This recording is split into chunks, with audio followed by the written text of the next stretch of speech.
A Yorkshire gentleman he was, par excellence, in every point, about 55 years old, but looking at first sight still older, for his hair was silver white.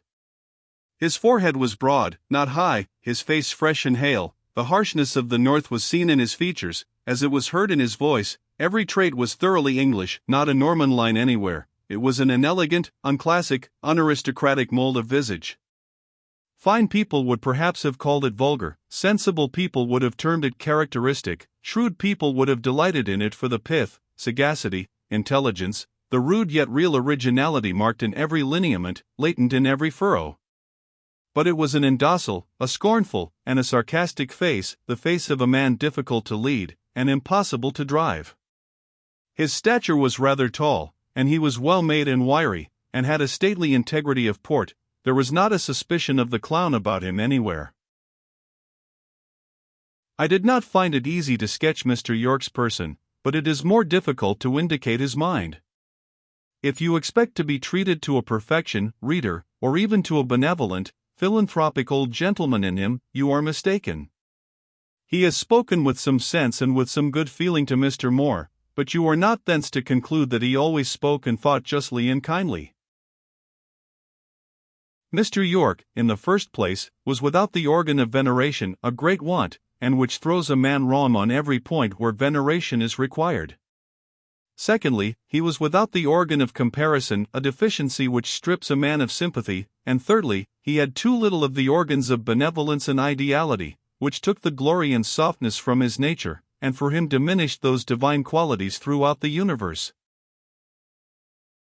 The want of veneration made him intolerant to those above him, kings and nobles and priests, dynasties and parliaments and establishments, with all their doings, most of their enactments, their forms, their rights, their claims, were to him an abomination, all rubbish. He found no use or pleasure in them, and believed it would be clear gain, and no damage to the world, if its high places were raised, and their occupants crushed in the fall. The want of veneration, too, made him dead at heart to the electric delight of admiring what is admirable. It dried up 1,000 pure sources of enjoyment, it withered 1,000 vivid pleasures. He was not irreligious, though a member of no sect, but his religion could not be that of one who knows how to venerate. He believed in God in heaven, but his God in heaven were those of a man in whom awe, imagination, and tenderness lack. The weakness of his powers of comparison made him inconsistent. While he professed some excellent general doctrines of mutual toleration and forbearance, he cherished towards certain classes a bigoted antipathy. He spoke of parsons and all who belonged to parsons, of lords and the appendages of lords, with a harshness, sometimes an insolence, as unjust as it was insufferable. He could not place himself in the position of those he vituperated, he could not compare their errors with their temptations, their defects with their disadvantages, he could not realize the effect of such and such circumstances on himself similarly situated, and he would often express the most ferocious and tyrannical wishes regarding those who had acted, as he thought, ferociously and tyrannically. To judge by his threats, he would have employed arbitrary, even cruel, means to advance the cause of freedom and equality. Equality. Yes, Mr. York talked about equality, but at heart he was a proud man, very friendly to his workpeople, very good to all who were beneath him, and submitted quietly to be beneath him, but haughty as Beelzebub to whomsoever the world deemed, for he deemed no man, his superior. Revolt was in his blood, he could not bear control, his father, his grandfather before him, could not bear it, and his children after him never could. The want of general benevolence made him very impatient of imbecility, and of all faults which grated on his strong, shrewd nature. It left no check to his cutting sarcasm. As he was not merciful, he would sometimes wound and wound again, without noticing how much he hurt, or caring how deep he thrust. As to the paucity of ideality in his mind, that can scarcely be called a fault, a fine ear for music, a correct eye for color and form, left him the quality of taste, and who cares for imagination? Who does not think it a rather dangerous, senseless attribute, akin to weakness, perhaps partaking of frenzy, a disease rather than a gift of the mind? Probably all think it so, but those who possess, or fancy they possess, it. To hear them speak, you would believe that their hearts would be cold if that elixir did not flow about them, that their eyes would be dim if that flame did not refine their vision, that they would be lonely if this strange companion abandoned them. You would suppose that it imparted some glad hope to spring, some fine charm to summer, some tranquil joy to autumn, some consolation to winter, which you do not feel.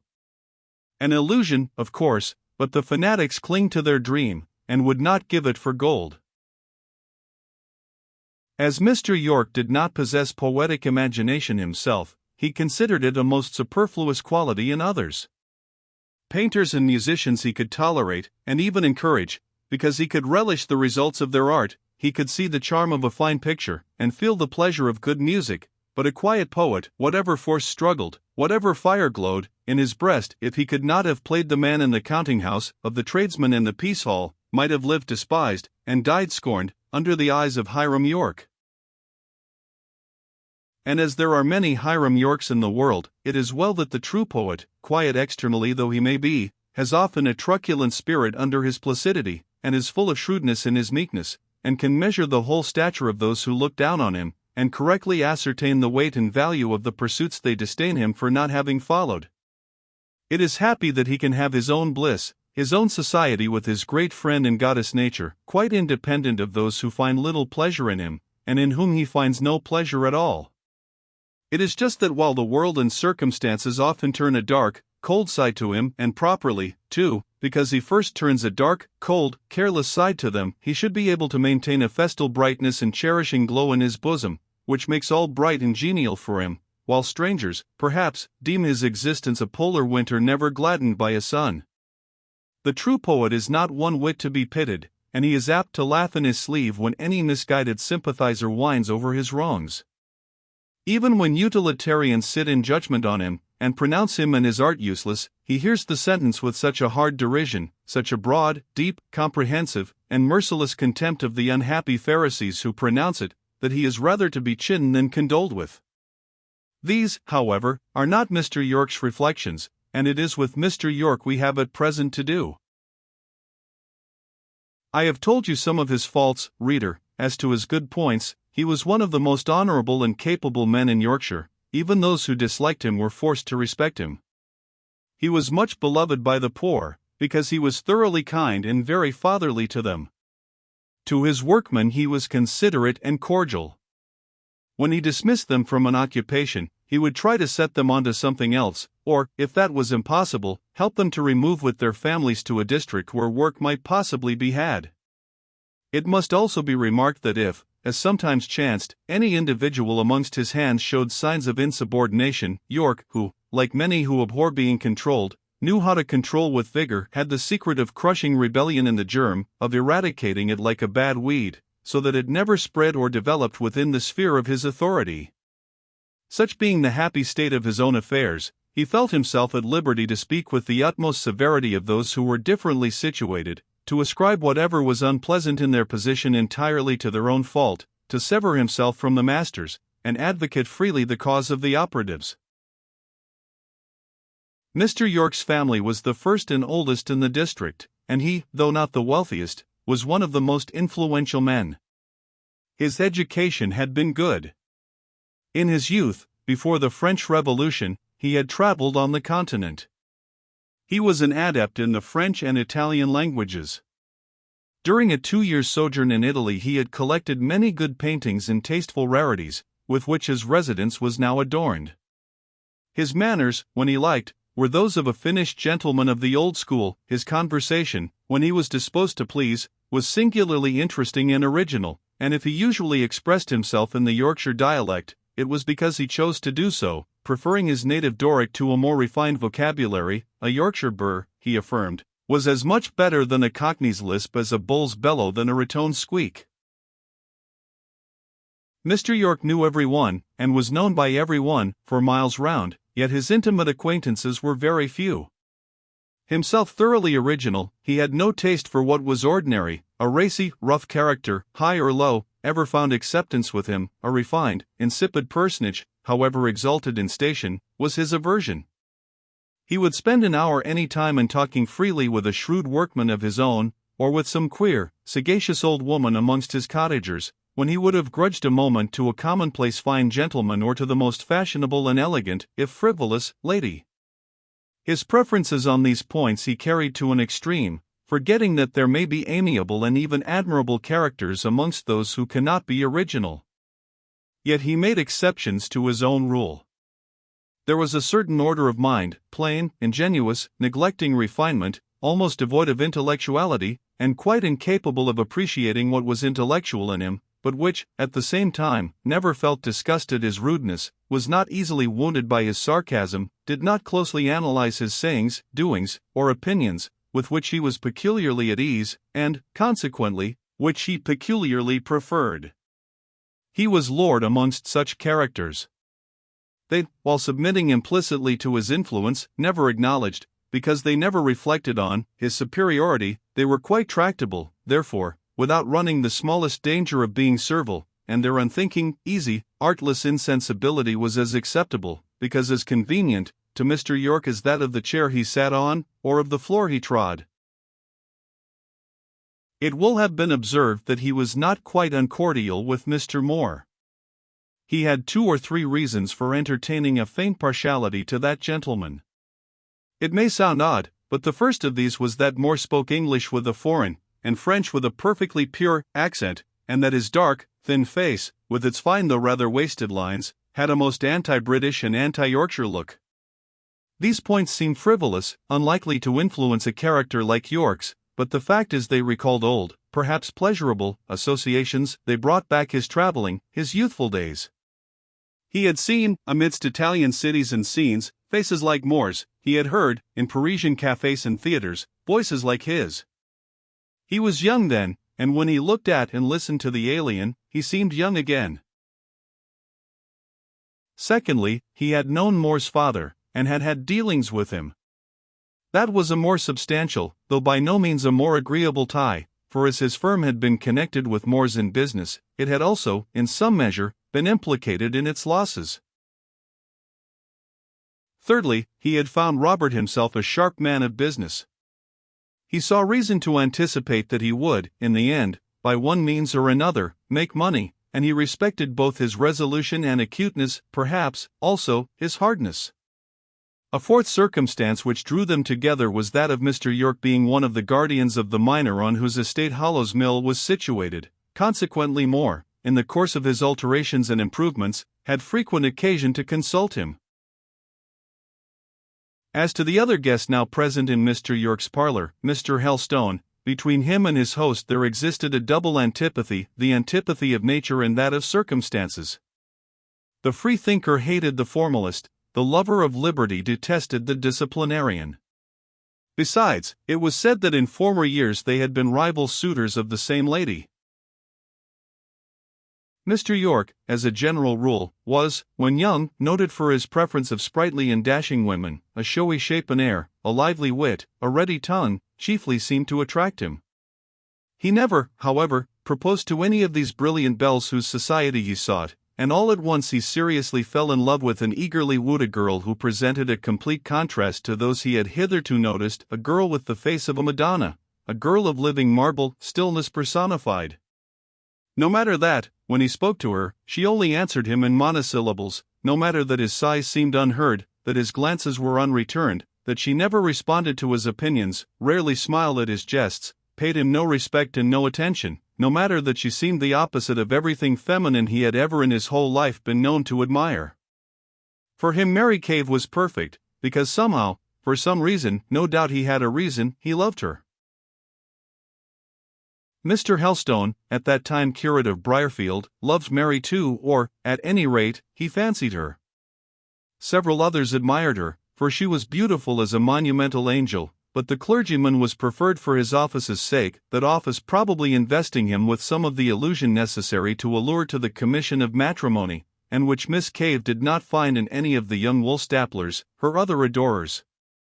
Mr. Helstone neither had, nor professed to have, Mr. York's absorbing passion for her. He had none of the humble reverence which seemed to subdue most of her suitors. He saw her more as she really was than the rest did. He was, consequently, more master of her and himself. She accepted him at the first offer, and they were married. Nature never intended Mr. Helstone to make a very good husband, especially to a quiet wife.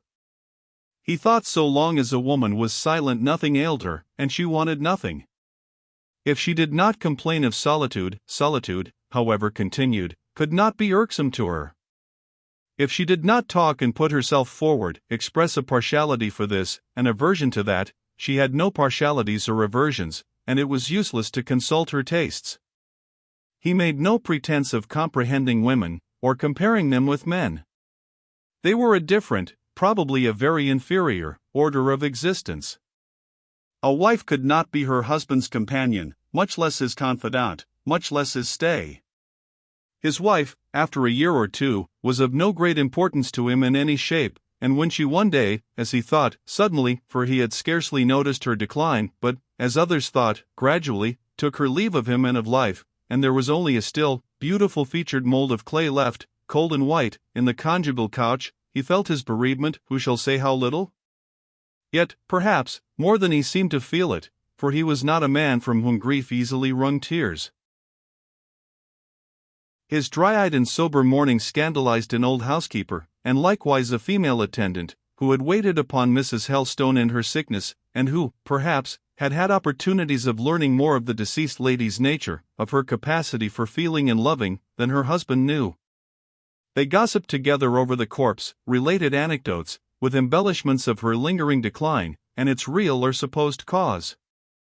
In short, they worked each other up to some indignation against the austere little man, who sat examining papers in an adjoining room, unconscious of what opprobrium he was the object.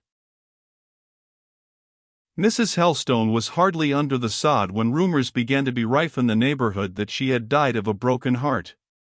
These magnified quickly into reports of hard usage, and, finally, details of harsh treatment on the part of her husband, reports grossly untrue, but not the less eagerly received on that account.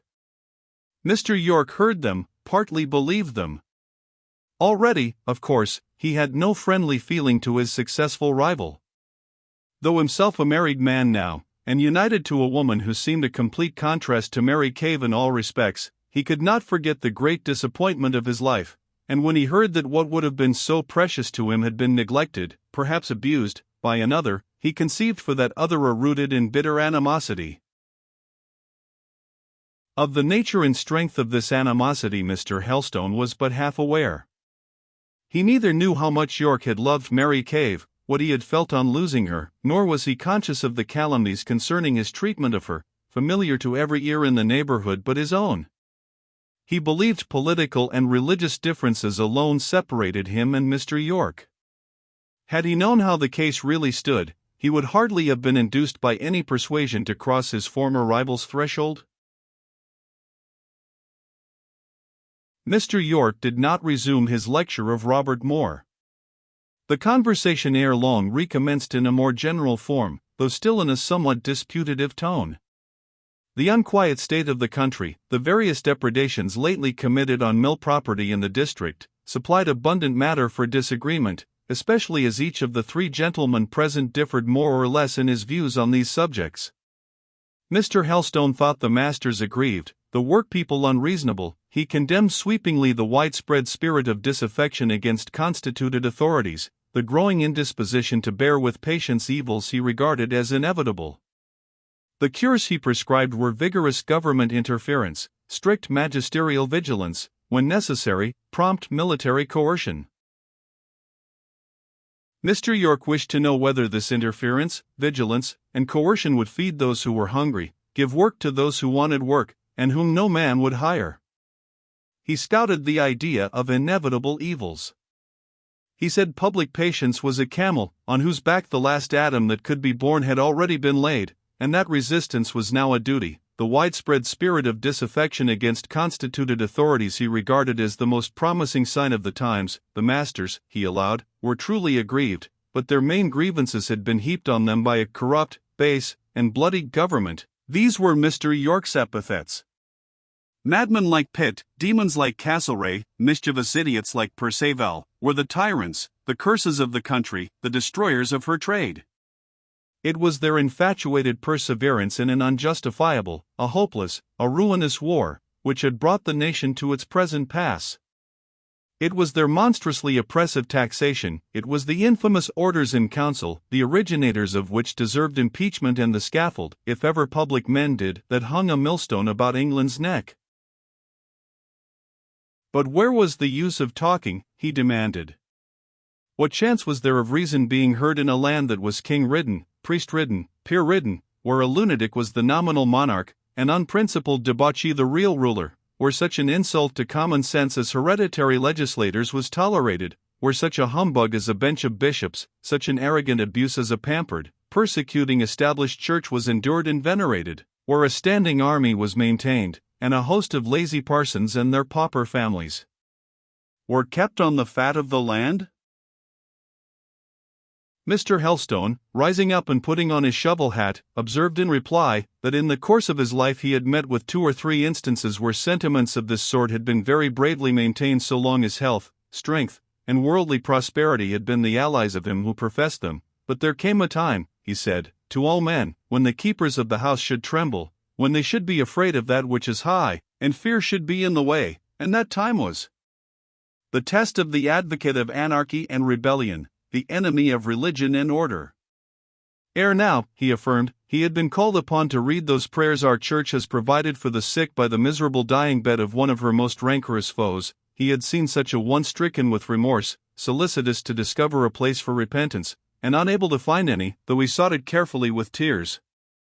He must forewarn Mr. York that blasphemy against God and the King was a deadly sin, and that there was such a thing as judgment to come. Mr. York believed fully that there was such a thing as judgment to come. If it were otherwise, it would be difficult to imagine how all the scoundrels who seemed triumphant in this world, who broke innocent hearts with impunity, abused unmerited privileges, were a scandal to honorable callings, took the bread out of the mouths of the poor, browbeat the humble, and truckled meanly to the rich and proud, were to be properly paid off in such coin as they had earned.